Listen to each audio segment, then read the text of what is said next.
صبح شما بخیر و شادی باشد بیننده بینهایت عزیز رادیو آزادی و امیدوارم هفته نو رو در زندگی خودتان به خوبی شروع کرده باشید و این هفته نیز مثل هفته های پیش برای شما بوبرور میگذرد و من شعله گل خوجا هستم بازم در روبروی شما چون معمول در همین وقت و در همین ساعت تا اینکه مهمترین خبرهای تازه تاجیکستان و جهان را به سهم شما برسانم چون طوری میگن هر نفری که معلومات دارد واقعا هم مسلح است. حالا ساعت به وقت پراگ که ما از پراگ این برنامه رو به شما تهیه میکنیم رسا 7 است و به وقت دوشنبه رسا 10. طوری میبینید امروز هوا در پراگ آفتابی است و امیدوارم که تا 5 دقیقه دیگر شمال نمیشود. خب و چون معمول چون حالا خبر رقم یکم در جهان این بازی های جام جهانی فوتبال در روسیه است، منم شروع میکنم از آخرین خبرها از جام جهانی فوتبال. امروز در چارچوب بازی های هشت نهایی این جام منتخب برزیل با مکزیک و بلژیک با ژاپن روبرو خواهند شد. دیروز در قوازمایی خیلی وزنی دو دسته دیگر چهارگ نهایی روسیه و خرواتیا معلوم شدند.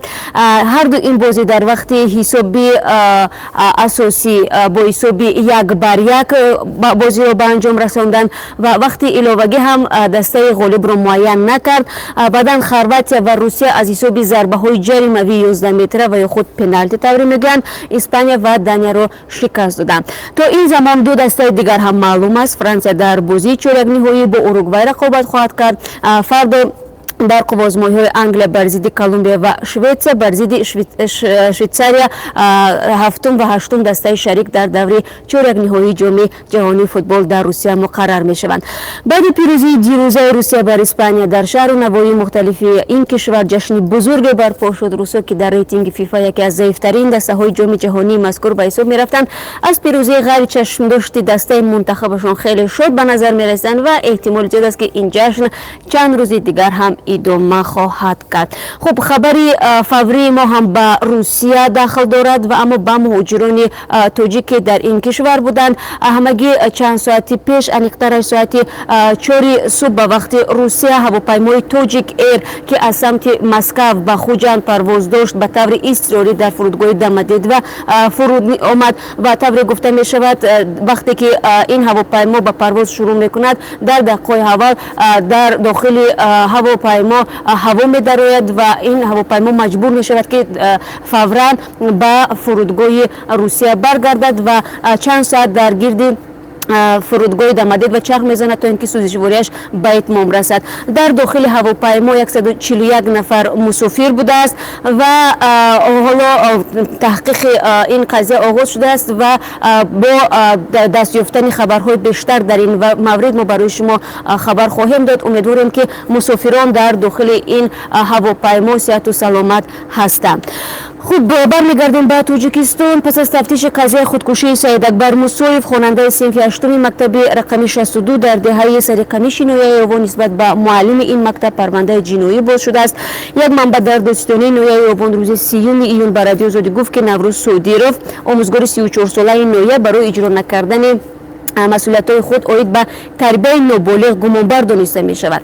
به قول منبع هنگام بازپرسی آموزگار واقعا تصدیق کرده است که برای خلای رساندن به درس سید اکبر موسویف را گوشمال داد و به اصطلاح دیگر چند شپاتی زده است و از صنف بیرون نموده است. اکبر موسویف 18 می امسال بعد بازگشتن از مکتب در منزل زیستشون خود را به دار آویخته است. برخی از خواننده‌های مکتب و ساکنان دهه آن زمان به رادیو آزادی گفته بودند که خودکشی سید اکبر در پی سرزنش و گوشمال شدن او در مکتب رخ داد و به نقل آنها سید اکبر با شوخی و لقمه پرتایی خشم معلم نو را می‌آورد و در نتیجه آموزگار او را از گوشش کشیده از صنف بیرون می‌کند. افرادی آگاه از این پرونده بر این اندیشه‌اند که احتمال خواننده از ترس آنکه برای این عملش در مکتب و رنجاندن آموزگار در خانه سرزنش می‌شود خودکشی کرده است. در ضمن بعد بحث بین سید اکبر و آموزگار بابای او چون پدرش در مهاجرت بوده است به مکتب دعوت می‌شود. خود معلم حالا در آزادی است و در حالت اثبات شدن گناهش خانواده‌اش به او محرومیت از آزادی به مهلت از 3 تا 5 سال تهدید میکند. در همین حال در دادگاه نهایی سینای شهر دوشنبه شکایت یک سازمان حامی حقوق انسان را نسبت به داستانی کل تاجیکستان به فایده دومی حل کرده است. مرکز مستقل اید به حفظ حقوق انسان در تاجیکستان دعوا دارد که داستانی کل مرگ مرموز اسانبای بابایف ساکن شهر اصفهان را در شعبه مبارزه با جنایت‌های سازمان یافته ریاست کارهای داخلی سوخت بررسی نکرده است. لازم به یادآوری است که بابایف سال 2010 از طرف ماموران پلیس سوخت بازداشت شده پس از چند درگذشت. نمایندگان مرکز میگویند باید داستانی کل تاجیکستان پرونده مرگ اسانبای بابایف را تفتیش کرده موی را از خمیر جدا مینمود، اما با ادعای آنها داستانی کل تحقیق حادثه را بر عهده وزارت کارهای داخلی گذاشته است که کارمندانش در مرگ اسانبای بابایف گمان برند و در این قضیه منفعت دار است. از این رو مرکز از دادگاه خواسته بود که بعضی از مقام‌های داستانی کل را برای ویران کردن تابعیت تفتیشات مجازات کنند. گفت این سخنان را در صحبت با ما یک مسئول مرکز مستقل اید به حفظ حقوق انسان و طور او باز افزود دادرس شکایت آنها را به نتیجه گذاشته است. باید گفت که خانواده اسمانبای بابایف دعوا دارد که او بر اثر شکنجه جان باخته است، اما حامیان حقوق ماموران ملیسا را عامل مرگ اسمانبای بابایف میدانند و در همین حال مقامات امور داخلی سبب مرگ اسمانبای بابایف را که با عضویت در جنبش اسلامی ازبکستان متهم شد نفسگیری از بیماری نامیدند. و یک خبر خوش هم داریم بعد این دو خبری نه آنقدر خوب برای ساکنان تاجیکستان که البته شرایط بهتر دارن. امکان استراحت در ساحل بحری میان زمین بر عوض $550 برای 10 روز فراهم شده است. بعد از ظهر 1 ایول نخستین پرواز چارتری هواپیمای شرکت سامان ایر در مسیر دوشنبه انتالیا ترکیه با 180 مسافر شروع شد. فرمایشگر این پرواز شرکت ترانساو اکسپرس می باشد که توانسته است برای پرواز نخستین 180 راحت برای استراحت در آسایشگاه‌های این منطقه ترکیه را برای علاقه‌مندان به فروش گذارد.